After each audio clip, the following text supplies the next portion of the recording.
One thing I kind of talked about and lamented a little bit in the Stetson Bennett scouting report video was that we're seeing older quarterback prospects in this year's draft, in large part because of the 2020 season being impacted by the COVID shutdown and the NCAA giving that ruling that guys could get an extra year of eligibility.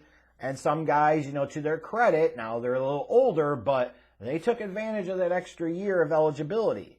And a guy that I thought ultimately did himself a great deal of justice these past 2 years and really worked and improved to the point where he's got my attention, he's got my interest, is DTR, Dorian Thompson-Robinson from UCLA. Like I talked about in the Hendon Hooker video, right, is you're looking for that guy outside of the top four of the Strouds, the Youngs, the Levises, the Richardsons. Like, who's that next man up? Who's that guy that a quarterback desperate team could potentially go for and say, this guy has some starter potential. He won't realize it right away in the NFL, but maybe if we work with him for a year, maybe two, maybe we could have something at some point. The guy that I look at as being worthy of that designation in this draft is DTR. I really do. I started to see over the past couple of months some talk about him, some buzz about him, like excitement around him as like a project guy, a day three guy, but with intriguing upside and somebody that people would be interested in their team drafting. I saw a number of Bears fans talking about this. And usually when I see Bears fans talking about a draft prospect, that gives me the warning signs all freaking day. Is that danger, danger, this guy will suck. However, when watching Dorian Thompson-Robinson, the more I watched him, the more I liked and the more impressed I became. Because he's a high-end athlete, and as a runner, he's absolutely a home run hitter. I'd say he's a better home run hitter than Richardson in this draft in terms of as a runner. To me, he's got good arm strength, like almost big-time arm strength. He can make throws with zip to all levels and areas of the field. I certainly saw that throughout his games in 2022, whether he's playing Utah, USC, Oregon, doesn't matter. And he's also a guy with a load of experience. He's a 5-year starter, effectively, in a Power 5 conference. So you got some teams that are really opposed to taking guys that have minimal experience. They like kind of the Parcells model. This is a guy you want. There's certain things you want out of quarterback. When you draft them, one of them is you want them to start 30 games or some crap like that. Kind of dated thinking, but nonetheless, they're like 2.5 seasons a starter. Like he has a 5-year starter in a Power 5 conference, so he has a ton of experience. And what I like that I saw out of him in 2022, that when you compare him maybe even to 2021, you saw some growth and improvement in terms of his ability to go through his progressions, to get to his secondary and even his tertiary read. Like some guys can move their eyes a little bit, but then that's it. Like he showed the ability to go from primary to secondary to that kind of third option, like work his eyes some across the field, manipulate the safeties, manipulate the linebackers. He didn't do it all the time, but he showed the ability to do it, which is so critical and so important at the NFL level. He has the ability, obviously, with that great athleticism that he has, the ability to avoid the rush and buy time within the pocket, buy time by bailing out of the pocket. I also like kind of the maturity of knowing when to throw the ball away. It was something I saw from Anthony Richardson that I liked. Like, not taking too many unnecessary chances, understanding at times the best play is to throw it away and live to fight another day. And he showed that understanding. He also flashed the ability at times to throw with some touch and anticipation, specifically in the red zone and around the goal line. Like, he sometimes also had a tendency to want to just launch everything in there because he had the arm to do so. But he showed some of that ability to throw with some touch and anticipation, be able to throw guys open in the middle in the soft spot of a zone. But as much as anything else, what I liked about DTR was his swagger and his intensity. To me, that's what you want from the quarterback position.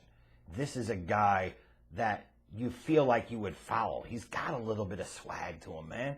He's got a little bit of tude. He's got a little bit of that alpha, big motherfucker on campus type of big dick energy. And you want that out of a quarterback, right?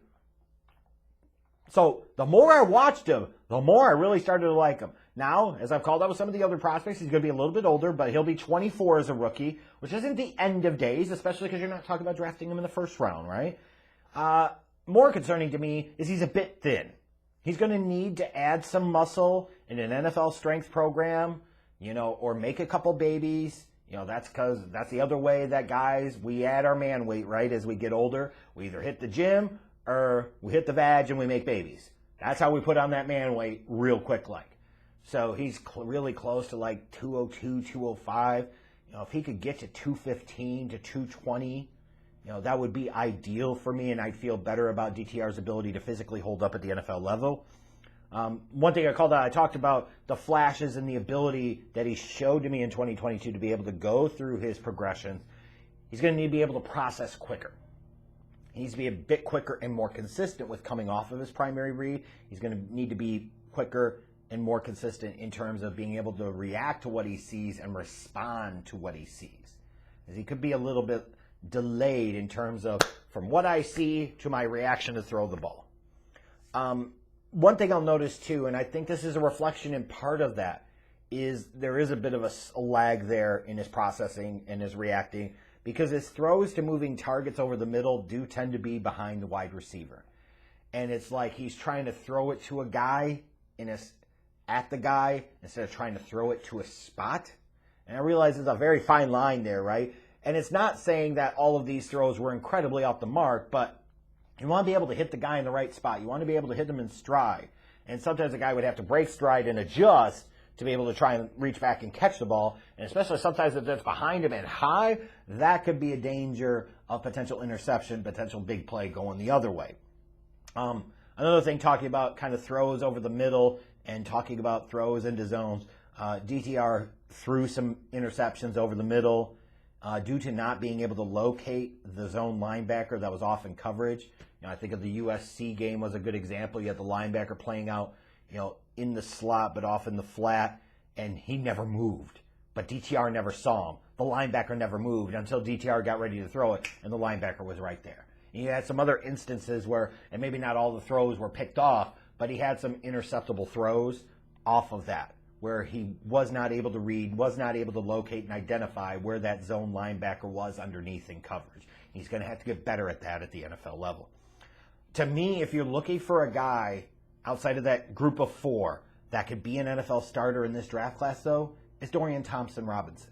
I really believe that. It's this guy. At a minimum, he's going to be a high-level backup to me for teams with similar quarterbacks. Like if you're talking about the Ravens, we're going to keep Lamar Jackson, but maybe they were going to let Tyler Huntley go.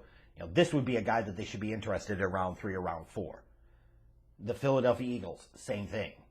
Backup for Jalen Hurts. The Chicago Bears, when talking about Justin Fields, especially when you look at Fields' his first 2 years, he has not made every single start. He's had an injury that's cost him at least one game in both seasons, right? Having a guy like Dorian Thompson-Robinson that could come in and do some of those similar things is incredibly appealing, especially when you think about maybe as a late day 2, early to mid day 3 type of quarterback. That contract he's going to have is incredibly reasonable with respect to the salary cap. He still needs quite a bit of development, but the thing he showed over the past couple of years, especially under Chip Kelly, is that he could improve, and he did improve. He improved in some of the mental aspects of the game. He certainly, to me, became a little more well-rounded as a quarterback prospect. What I can't deny, though, is the athleticism, the arm talent, and the improved understanding of the mental aspects of the game. They give DTR a chance, at a minimum, to have a nice career as a backup. But I do think there's some starter potential there. And when I was thinking of guys that I would compare him to at the NFL level, I saw some similarities between him and a Kyler Murray. Again, it's not a perfect comparison, but a lot of these comparisons are not. But if you're looking for a guy, to me, late day 2, that is that next quarterback up, it's not Hendon Hooker. To me, it's Dorian Thompson-Robinson. And he would certainly be a guy that if the Bears took him in round 3 or round 4 or round 5, anywhere in that range that I would expect DTR to potentially go, I would be excited about it. Because this is a guy that could fill a role now and has some upside for the future.